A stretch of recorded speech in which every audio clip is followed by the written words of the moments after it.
But to lose these 2 weeks in a row and nothing fluky about them, especially in the fourth quarter for Georgia Tech, where they straight up said, you can't stop us, went out there and ran it down their throat, and you have yet another historical rushing just disaster for North Carolina's defense, which was not supposed to be the case this year. That's the shock of the weekend. The fact that North Carolina's defense, which had been competent, and that's all you asked out of UNC, just be competent this year, has fallen off in such a way that it is truly shocking to me. And look, I love Tim Hasselbeck, West Durham, and Hasselbeck on the crew on Saturday night on the ACC Network. They do a wonderful job. But I absolutely disagree with what Hasselbeck was saying about North Carolina's defense in the second half. He kept saying they were gassed, they were gassed, they were gassed. They were not gassed. They were barely on the field in the third quarter. It's not that they were gassed. They were confused. They didn't know what to do. They looked unprepared 2 weeks in a row to stop the run. That's on coaching, to the point where Cedric Gray, after the game, confirmed what I thought. He straight up said, we were confused. And the coaching staff has to be able to read the room, Joe, when you are finding yourself in a battle and you can't stop them. You don't settle for a field goal, which they ultimately missed with about 7 minutes to go. Settling for a field goal only would have put you up 6. What about what had been happening in that game would lead you to believe that the defense could be trusted to make a stop and then get the ball back? So what did Georgia Tech do after they missed the field goal? They went right down the freaking field on basically 3 running plays and scored, and that was essentially your ball game. I was shocked by this, and it really does put a complete damper on Mack Brown's season and really the Mack Brown tenure the rest of the way. Again, I'm not saying they're going to lose out or whatever it is, but there's nothing about this North Carolina team after what looked like a pretty competent team that you can believe in. They're back out of the trust tree, man. It's wild to see. Georgia Tech ran for 246 yards in the fourth quarter. In the fourth quarter. Whew. 246 yards in the fourth quarter is more yards than they've given up all season in any game in the fourth quarter. Dante Smith, who no one should have ever heard of other than his family members, had 61 yards on 13 carries in the first 5 games of this football season. In the fourth quarter, Dante Smith had 14 carries for 140 yards. Dante Smith had appeared in 47 career games at Georgia Tech, had never rushed for 100 yards against a 1A team before. He had 178 yards in the football game. Mm-hmm. The wild thing to me is, once again, though, this wasn't an example of UNC, like you said, oh, they just didn't show up. No, sir. No. It was 42-32 in the football game. Yeah. 42-32. North Carolina. You have to close these games out. They can't close for whatever reason. It was 24-14 against Virginia in the second half. They lose. It's 42-32, and you let Dante Smith turn into Herschel Walker in the fourth quarter of this football game. Adrian Peterson, if you want me to update this. Derrick Henry, if you want me to update. I am with Mack Brown, who said he's never seen this before because first quarter, third quarter is Carolina. Then he said second, fourth quarter. And then he said in the fourth quarter, they were awful on defense. Again, why do we love Mack? Because he speaks the truth. He speaks the truth. He is the quote, I've never seen anybody just take it, hand it off, and run for 10 yards and crack. I haven't either. And it happened to you. But maybe I have Nebraska like in the 80s. It happens a lot. By the way, one quick note about Georgia Tech and how weird all of this is. Yes. So this is from Away to Worthy, our guy Brian Ives. Georgia Tech has 4 wins over AP-ranked teams since Brent Key was named interim head coach. Why are we going Brian Ives? I got a yellow pad on this. Ives points this out. The only teams with more are Alabama with 6, Notre Dame with 6, TCU with 6, and Georgia with 5. Yes, you brought out the yellow pad stat as it relates to what's going on here. And well, did I close it out? I might have closed it out. But I do want to bring up this yellow pad stat about good teams win. All right. And with the spread as well. Because what did North Carolina do again? What did they do again in their loss to Georgia Tech?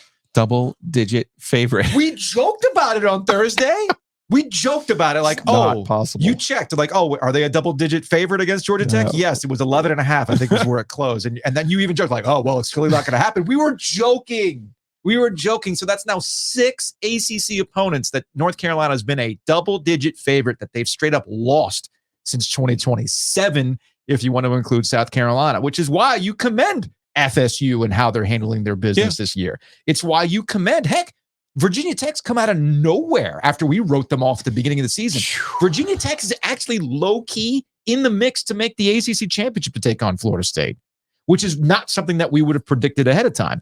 And again, that gets back to the Georgia Tech thing where Brent Key's had some really weird games so far this season. Regardless, back to the defense. Mack Brown's never seen this before. I would suggest that Mack Brown go and subscribe to Daggum Box Scores. Chris over at Daggum Box Scores. Bless your chart. Are we getting the Baylor bowl game? Yes, we are. Oh, no. Yes, we are. Never want to go Baylor bowl game. Because Chris put this together on Bless Your Chart. I highly recommend you subscribe to his newsletter because he has a bunch of fun charts and factoids. North Carolina's ugly rush defense, highest opponent yards per rush attempt in a single game since the 2009 season. You've got Rutgers 2014, where they got 8.1 yards per attempt. And then, yes, the Baylor game, where they had 645 yards on the ground. Not total offense. With like their fifth string quarterback. On the ground. You got Duke in 18. You got East Carolina in 14. You got Duke again in 15. And you got Georgia Tech in 14.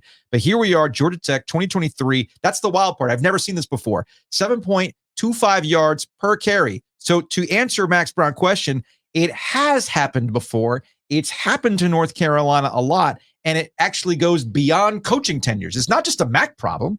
It's not just a Gene Chizik problem. As Chris pointed out, of the 11 times this has happened to North Carolina, Gene Chizik's been the defensive coordinator 4 of those times. So this is a program problem for UNC, where they have all the talent in the world. And that's probably the biggest head scratcher and probably the focal point for UNC fans who are understandably frustrated with UNC, Joe. When we sat here, we wondered about their defensive issues coming out of that Orange Bowl win. Mm-hmm. The idea was it wasn't necessarily Orange Bowl loss. Oh, sorry, Orange Bowl loss. Thank you. It's the mind trick. The mind. No wonder Mack Brown. No wonder Dave Dorn gets the pissed. mind control.